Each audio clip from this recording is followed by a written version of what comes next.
ใจที่เคยอ่อนแอเคยพ่ายแพ้ในความรู้สึกเหมือนในใจลึกๆนั้นซ่อนสิ่งใดไว้สอนตัวเองในความสั่วหายซ่อนเก็บไว้อยู่ภายในใจให้เป็นเหมือนวันเก่าที่เคยเจ็บซ้ำแล้วในใจดวงนี้เอาพระเจ้าไปไว้ที่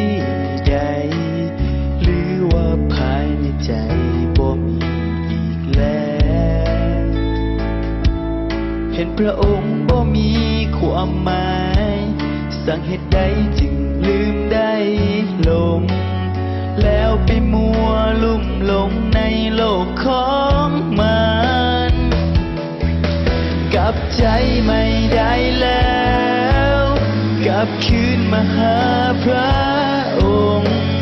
อย่าไปมัวลุ่มหลงแล้วจะหลงทางสิ่งใดที่ซ่อนอยู่ลบล้างให้ออกไปให้ภายในใจมีแต่พระองค์ผู้เดียว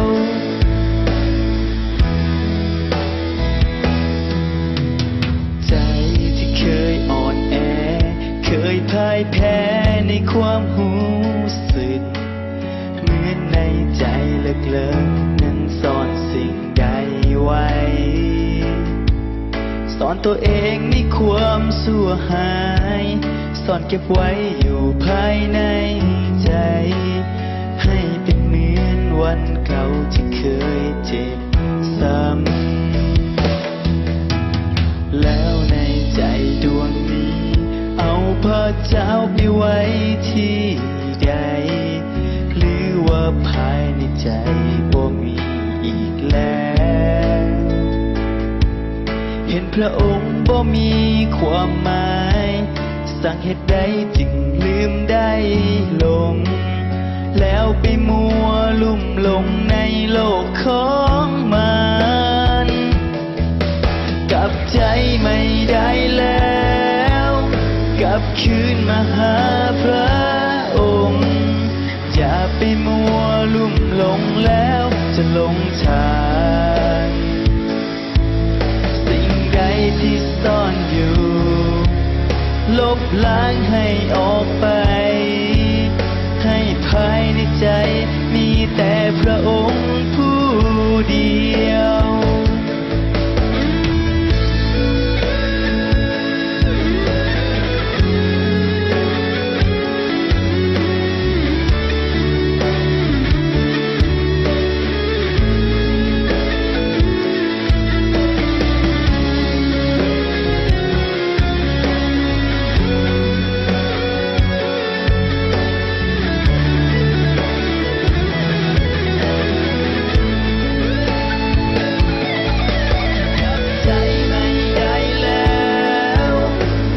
คืนมาหา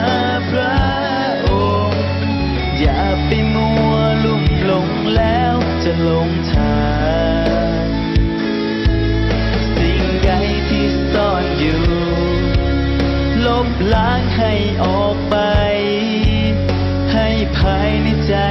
มีแต่พระองค์ผู้เดียวกลับใจไม่ได้แล้วกลับคืนมาหาพระองค์อย่าไปมัวลุ่มหลงแล้วจะหลงทางสิ่งใดที่ซ่อนอยู่ลบล้างให้ออกไปให้ภายในใจมีแต่พระองค์